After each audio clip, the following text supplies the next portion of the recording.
Hi everybody. We'll be talking about a full story today. That's right. Yes, they're still comics, but it's the full thing. It's little books, but so far it's the full thing. And we'll be talking about Teenage Mutant Ninja Turtles meet Batman.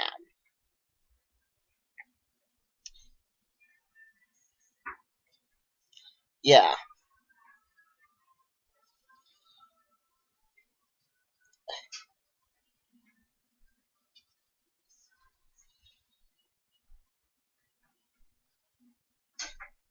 So that's what we're going to talk about. Let's start with the Teenage Mutant Ninja Turtles.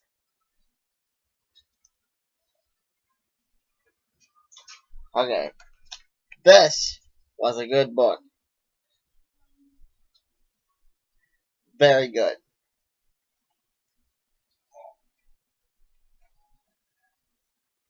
Very good.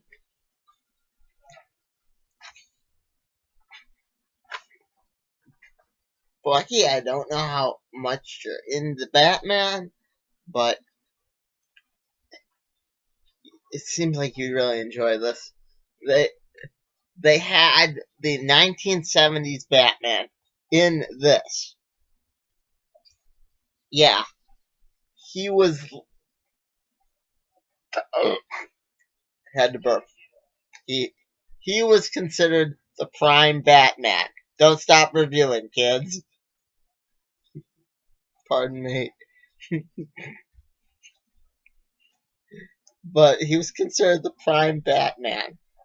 The Batman that all other Batman spring from. Yes, including the 1984 Batman, the one from Dark Knight Returns. But they didn't say it was the 1960s Batman, but the impression I got was it was the 1960s Batman. Let's see if I can find the page to show you, to ask you if you think that this is the 1960s Batman. What do you know? Scrolling through the book.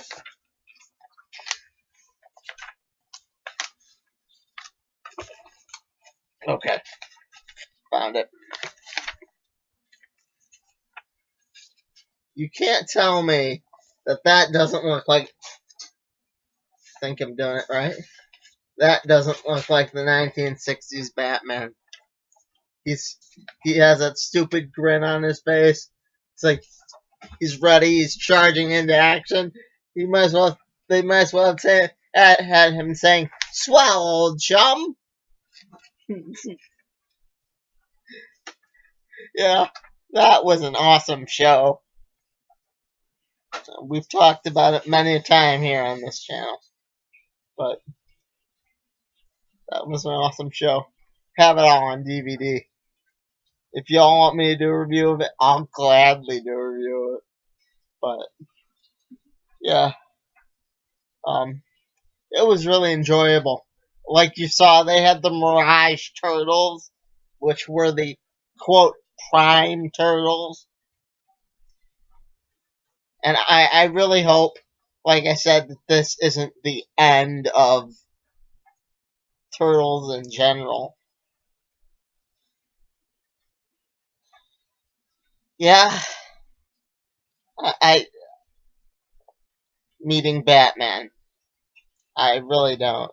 You know, I heard they have a fifth member again, or another turtle. Yeah, I think that's going to go over well. I was one of the few people that liked Venus. I know that's hypocrisy here on the internet, but I liked her. I thought she was smart, she was funny, and that Power Rangers crossover was awesome. So, Yeah, let's talk about Superman. And hopefully they don't add to the last thing about the Turtles. Hopefully they don't add like a Superboy Prime to the Turtles. That would suck. Alright, time to get out the big stack of Superman. I'm not ready to talk about that yet. Although I would like to thank Mr. Aaron for getting me this book. It wasn't on my box. I wasn't scheduled to get it, but he pulled it aside for me and said, "You're gonna need this." Yeah, he's that cool of a dude. He could have let this book not make any lick of sense. Yeah, because that book goes between this book, this book, and this book. Yeah, goes between them. Anyway, now that I'm done with that,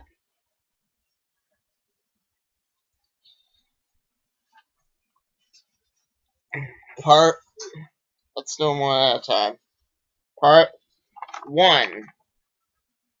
Or rather, apparently I already did part 1. Part 4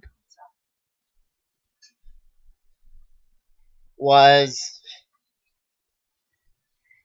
like I said, I kind of forgot it wasn't the very beginning of the story, but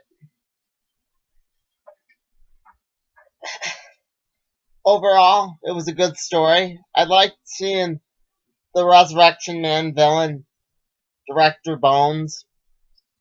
I always like an appearance by him. Um, Most of you already probably read this already, but if you haven't, not gonna spoil it for you. But they don't reveal who Leviathan is in this one.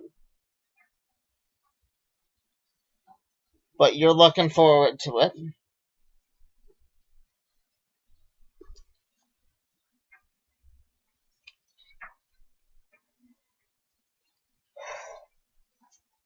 Yeah, part 5.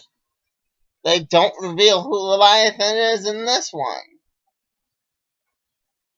But what they do reveal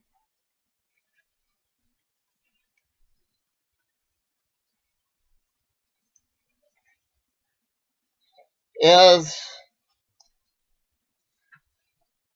that Superman has been concerned about this Leviathan thing for a long time.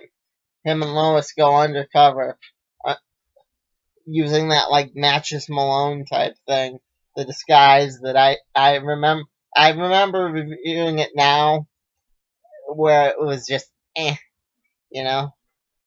Um, I like when Batman does it. Um, so yeah, like I said, good seeing Director Bones again. I hope that Director Bones does get more of a mention, because that means Resurrection Man will eventually get more of a mention. And as a trilogy,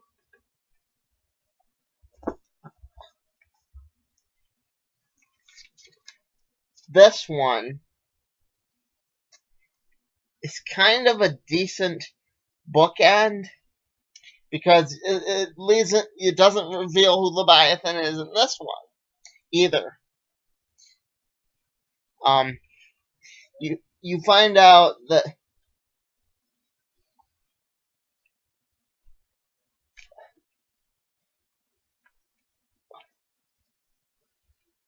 Superman's missing in this one. And in the big book, right here, you find out why. Because Clark Kent is tied up at the moment. I mean literally tied up. I don't mean just off doing something. I mean, no, he's literally tied up. So, I like seeing Manhunter. I was a huge fan of that back in the day. She's the closest to solving the Ted Cord mystery, which basically is how did Ted Cord come back? I think Manhunter is the closest to getting us some answers there. But that's just my opinion. That's not a proven fact. I'll review this book when I'm done with it. It has many stories in it. And I have many things. I have the Tick up there. You can't see it. But I have the Tick sitting on a shelf. I have the thing for Bucky. The Batman Vampire. Again, pardon me. And I have some little Naruto books, which Bucky may enjoy, which I don't know. But yeah. Um they're all little and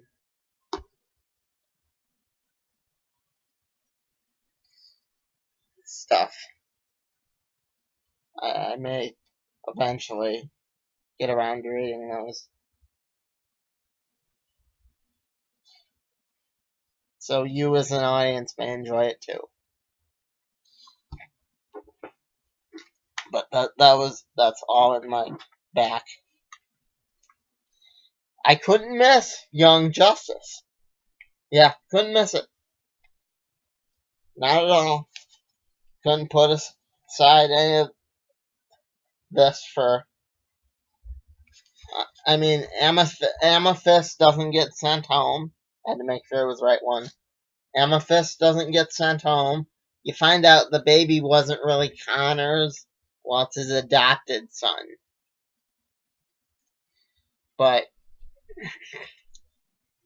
I didn't want them to, like, kill off Bart or blow up Bart. Or they're, like, picking on Bart a lot in my world. But, didn't want them to do any of that and have this be the issue I missed. And they're really plugging number 8. I mean, number 7. I'm sure they're going to plug number 8 too. But, yeah, they're really plugging the next issue. Yeah. So, don't you miss it either. And if you guys want me to review Swamp Thing, I will. I will just for you. I'll review the series that is Swamp Thing. I like Blue Devil in it, but that is for a review for another time. Because they may never bring Kid Devil into Young Justice. They may never pay off the fact that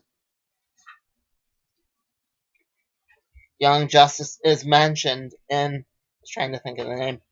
It's late. Is mentioned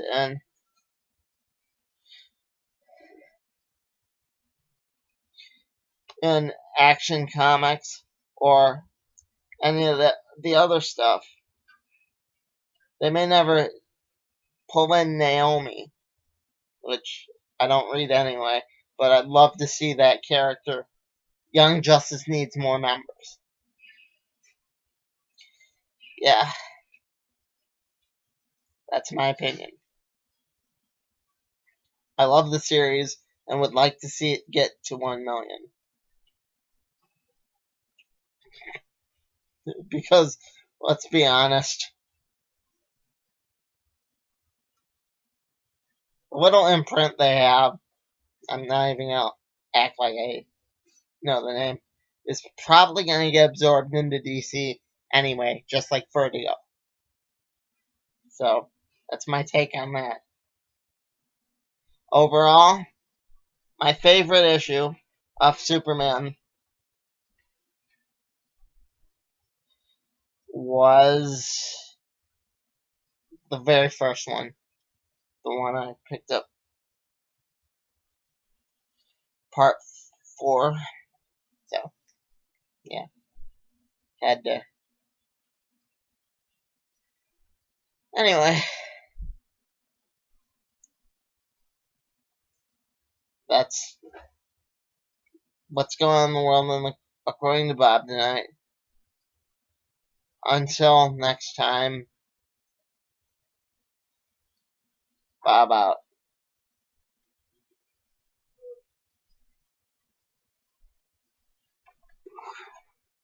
Can't find the mouse.